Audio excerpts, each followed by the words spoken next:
Have you ever come across hypnosis in your day-to-day life? Maybe you had it to get rid of smoking, or maybe you've seen it on television.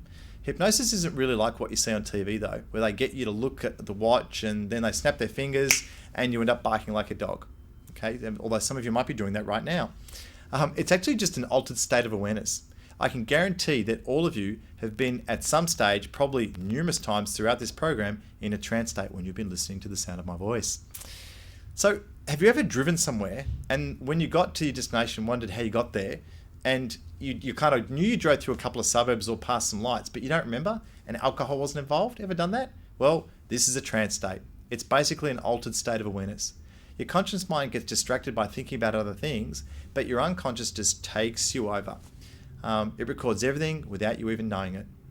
If you went to see a hypnotherapist, now I'm not saying that you would go, but let's say that you did, and they said to you, okay, I want you to relax now, what would you think? You'd probably be like, why? What's going to happen? How's he going to do this? Your conscious mind gets in the way. It resists what they're trying to do or how they're trying to direct you. Instead, they'd use a number of pace and lead sequences. So it might sound something like this. Now that you're sitting down and you're listening to the sound of my voice and we're in the room together, you can begin to relax. So, are you in a trance yet? Let's see. Now, what were the things that I said? What did I say first? What did I say next? Let's explore this. So the first thing I said was, now that you're sitting down. Now that's a pace and hopefully that's true for you if you are sitting down right now. The second thing I said, and you're listening to the sound of my voice.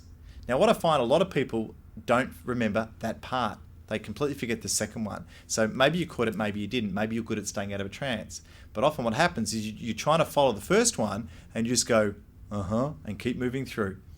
The third thing I said was, and we're all in the room together now. Now, again, you're in the room there, I'm in the room here, but if we were all in the room together, you would go, yep, okay. And it's a pace. And the last thing I said to you was, you can begin to relax, which is the lead. So let me be very clear here. You're not going to hypnotize your buyers, although some of you may think that would be really, really useful. What we're going to do is, when you use this technique, it's just a useful way of bypassing potential resistance to opening a conversation about a need that they may have here.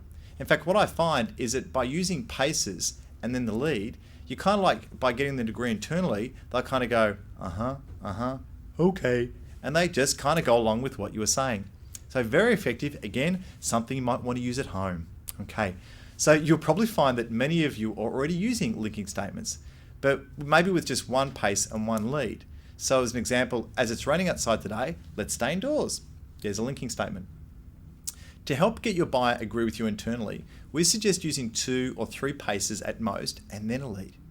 Any more than this and they start to wonder where you're going with this, and you'll really put them to sleep. Like any of the language patterns we've discussed, linking statements are designed to direct your buyer's thinking, and that's what influence is all about.